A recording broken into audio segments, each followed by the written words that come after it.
You are standing on a hilltop 15,000 years ago. Below you, a river cuts through a valley.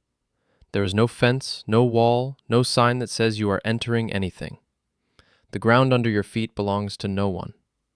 Or maybe it belongs to everyone, which in practice is the same thing.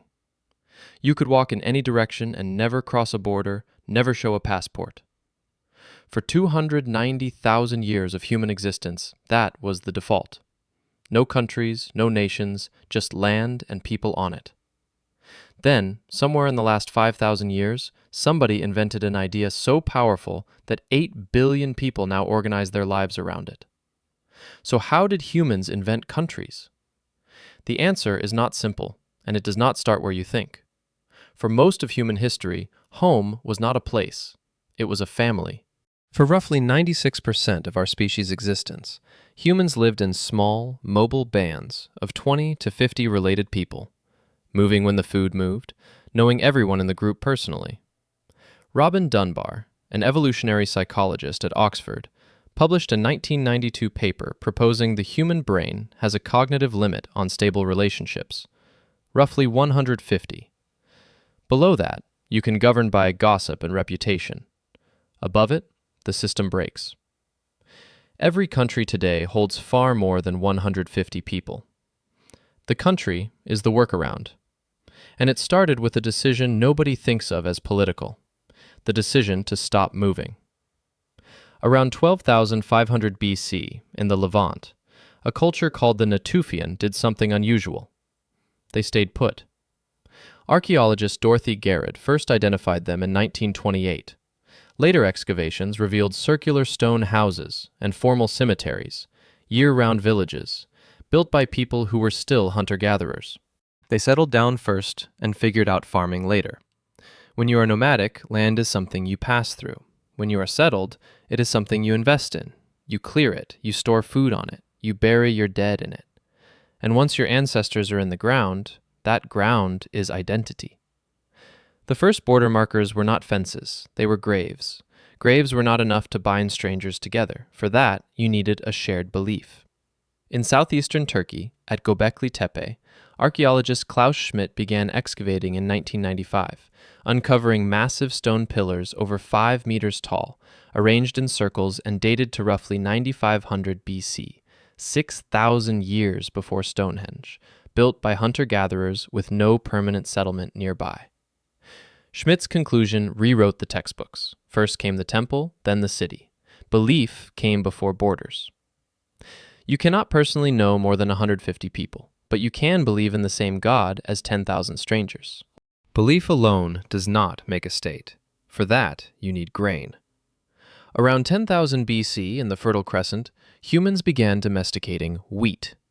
Political scientist James C. Scott, in Against the Grain, argues the first states formed specifically around grain, not yams, not cassava, because grain is visible, it ripens all at once, and can be measured, stored, and taxed. A yam hides underground. Wheat stands in the open, waiting to be counted. The state, Scott argues, is, at its core, a grain tax operation. Before you can tax grain, you need walls. Around 8000 BC, Jericho built a stone wall over 3 meters high, with a circular tower, what archaeologist Kathleen Kenyon called the world's oldest fortification.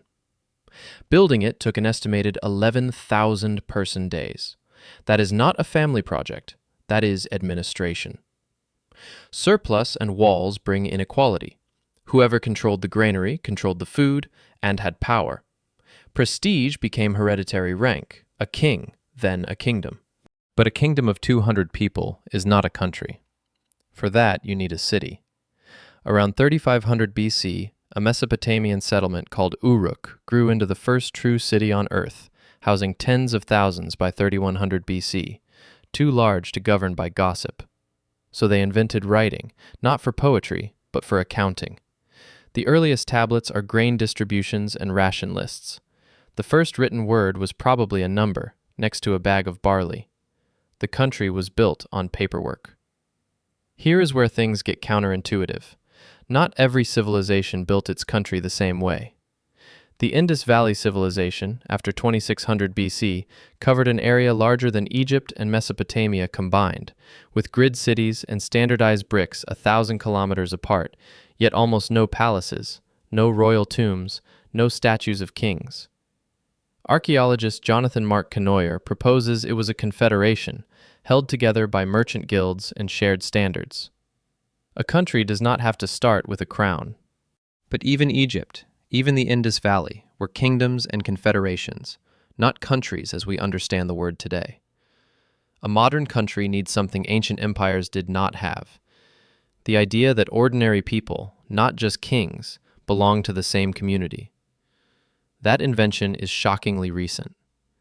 The birth of the modern state system is usually dated to October 24th, 1648, the Peace of Westphalia, which recognized that each state controls its own affairs. The system dividing Earth into 193 countries today runs on rules written 378 years ago. For a species 300,000 years old, the modern country is an afternoon. Westphalia gave us the legal framework. The emotional framework came later. Historian Benedict Anderson argued a nation is an imagined community. You will never meet 99.99% of your fellow citizens, yet you feel you share the same story. That feeling was manufactured, first by the printing press, later by state schools and standardized languages. The country came first. The people, who supposedly defined it, came after. Sometimes the borders came from people who never set foot in the country at all. In 1916, two diplomats drew lines across the Ottoman Empire that became Iraq and Syria. In 1884, European powers divided Africa in Berlin. No African rulers invited. The newest country on earth, South Sudan, became independent in 2011. So here is the answer. How did humans invent countries? In layers. They settled down and tied identity to the ground. They grew grain, a surplus that could be stored and taxed. They built walls to protect it. They grew too large for personal relationships, so they invented writing and formal borders. Then sovereignty. Then nationalism, the feeling that strangers belong together. And then they drew lines on maps and called the space between them a country. French philosopher Ernest Renan put it best in 1882. A nation, he said, is a daily plebiscite. It exists because people choose every day to act as if it exists, not because of soil or blood, but because of agreement, and because of forgetting. Tonight, you will go home to a country. You probably will not think about it. But that country is younger than pottery, younger than agriculture, younger than the dog asleep on your couch. Someone, thousands of years ago, grew a field of wheat, counted the harvest, built a wall around it, and convinced the people inside that wall they were the same kind of people. That is what a country is. A story enough people believed for long enough that it became real. And every morning, you wake up and believe it again. If you made it this far, you are exactly the kind of person this channel exists for.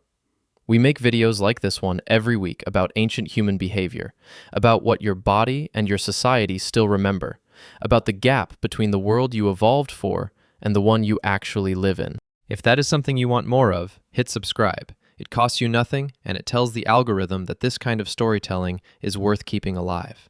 See you in the next one.